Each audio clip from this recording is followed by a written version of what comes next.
Usa sa nag-una nga panghuna-huna or mindset sa mga tao dinhi sa kalibutan, kinig yung pagpadaghan sa atong kwarta or sa atong pagkaon.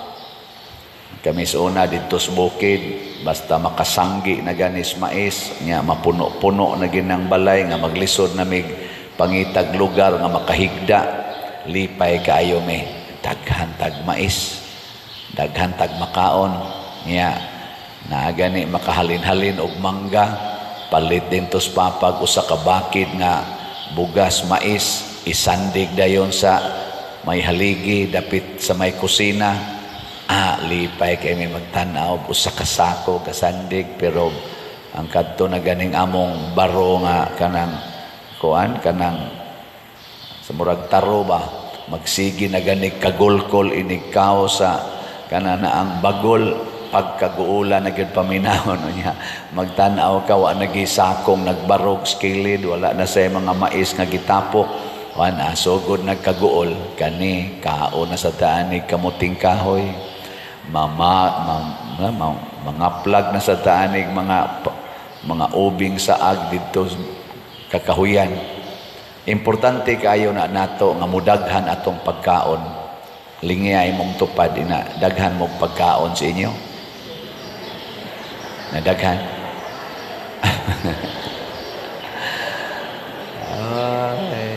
Ona tigom gyud. Ona ang ato yung una-una aron mo daghan ang pagkaon, tigom, pag tinihik yun, pag dinaw yun, tigom, sige yung tigom. Ang term ana sa in English, save, store. Ana. Sige yung tigom, haron mo daghan. Mo na, kung gusto ka mo daghan imong kwarta, ayaw panghatag, ayaw palit og slot, ipautang niya interese para motubo yun, motubo.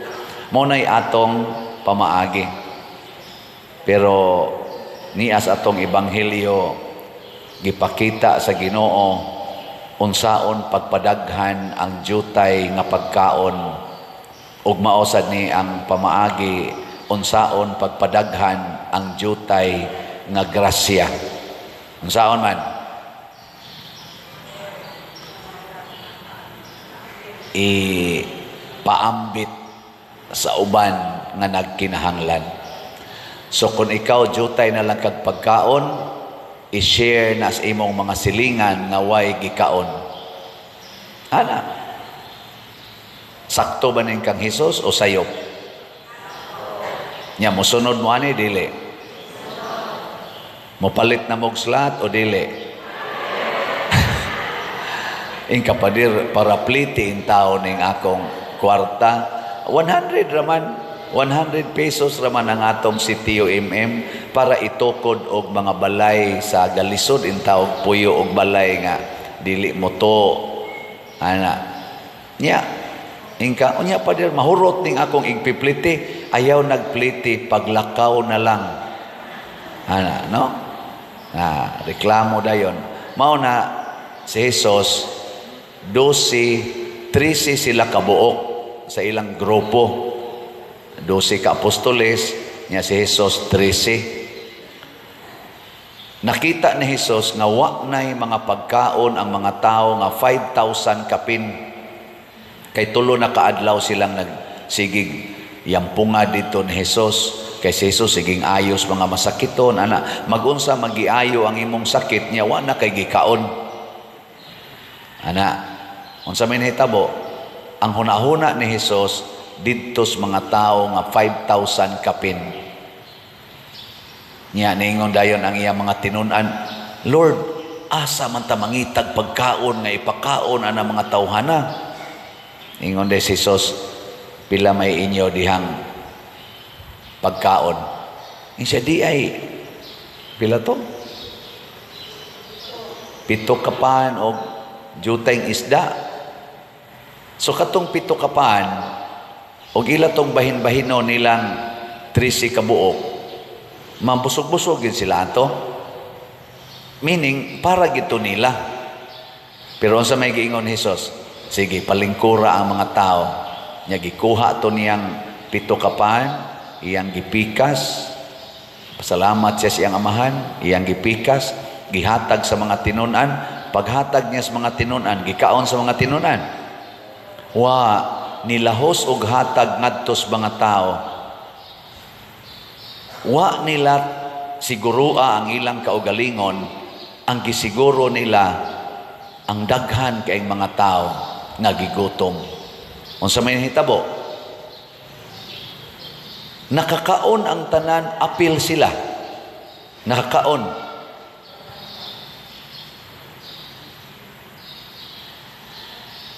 Unya, ang pinakanindot kay nasubrahan pagyud og 7 ka bukag. Pasabot ang 7 ka pan pagkabusog na tanan, nahimo pag yung 7 ka bukag. Bisan pagkato mga tinunan og si Hesus, usa ka semana, di sila maglutog pan, di na sila kahurot atong 7 ka bukag nga panoy. Di ba? Nakasabot mo sa meaning, ani? Pastilan, ako imagine ko ba, kung ang tanang mga Katoliko din sa Pilipinas, kanang galingkod sa gobyerno, galingkod sa simbahan o mga members, kung doon natay attitude nga ingon ani nga maghuna-huna ta kanunay para sa kadaghanan, dili para sa atong kaugalingon, ma-imagine ninyo ang atong nasod, unsa man, gubot o malinawon, magkahugno o mulambo, bright kay mo. Pero kumusta man ang inyong gibuhat karon, ang atong gibuhat, unsa man, ang pagpaambitay o ang pagsiguruay sa kaugalingon?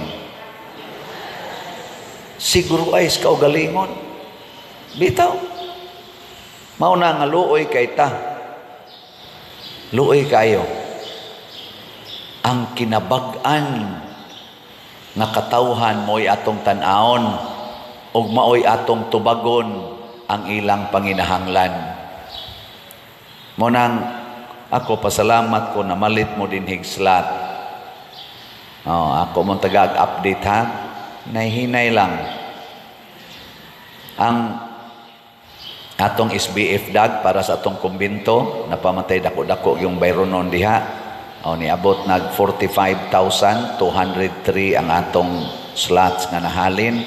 Naapay 14,797 ka slots nga available, 500 pesos per slot. Di ba? Kamong tanan nga naay 500 pesos, ayaw siguro ang inyong kaugalingon. Ihatag usa na dinhi kay para na sa tibuok simbahan, kinabag-an. Mas dako man ang simbahan kaysa inyong pamilya, di ba? No? Pila man mo kabuk sa inyong pamilya, abot mo na po kabuk. Pila man kabuk tao din sa simbahan nga mogamit aning atong project, thousands. O niya, nasa taan ni 16 slot challenge nga tag 8,000 per challenge, niabot na sa 335 ka 16 slot challenge atong nadawat. Niya ang atong CTUMM para atong ipangtukod og balay sa mga tao nga wa gyud balay nga ato nang gi-identify, ato nang na-survey, mga 61 kabalay ang atong target. Ang atong halin sa CTUMM, 63,643 na kaslots. 6,355 na lang yun kaslots ang nahibilin, tag 100 pesos per slot. Di ba? Dali na kini mahurot. Bisa kunyang hapon, hurot na ni siya kung kitang tanan kamong naminaw dias online o kinirong ni adinhi. Mopadala mong tag 100 sa akong GCash. Mopadala mong tag 100 sa GCash ni Brother Bernardo Jacobi, adto ba mo ni Remedios Ocaba, adto ba mong Hinara Laborte, makita man adinhi sa atong screen ini Cantas Offertory. Padadi lang tag 100 ninyo.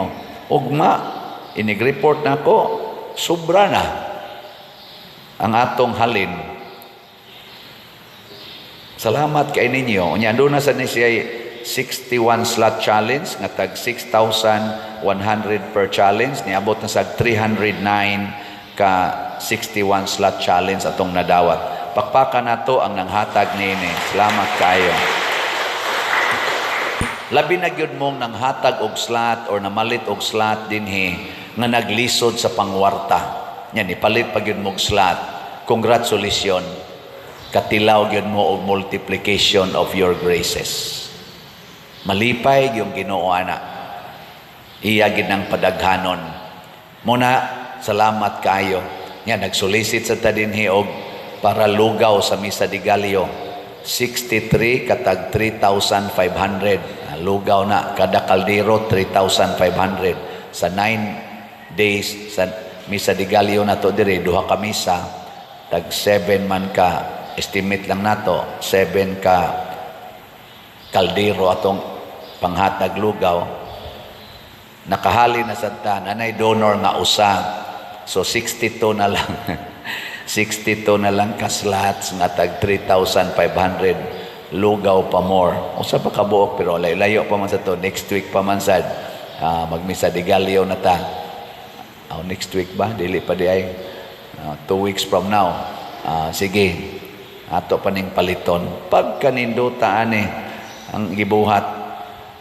Mao na kining atong gibuhat dinhi nidaghan ang atong bahandi sa atong parokya.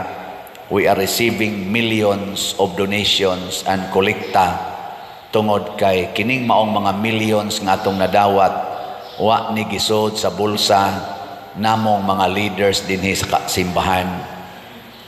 Unsa man gihatag ni sa kadaghanan, although na say gisod sa among bulsa pero kana ra sang igo namong panginahanglan.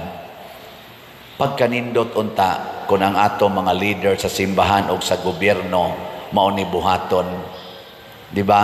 Nang ilang hunahunaon unsay gikinahanglan sa kadaghanan, dili ang gikinahanglan sa ila lang kaugalingon.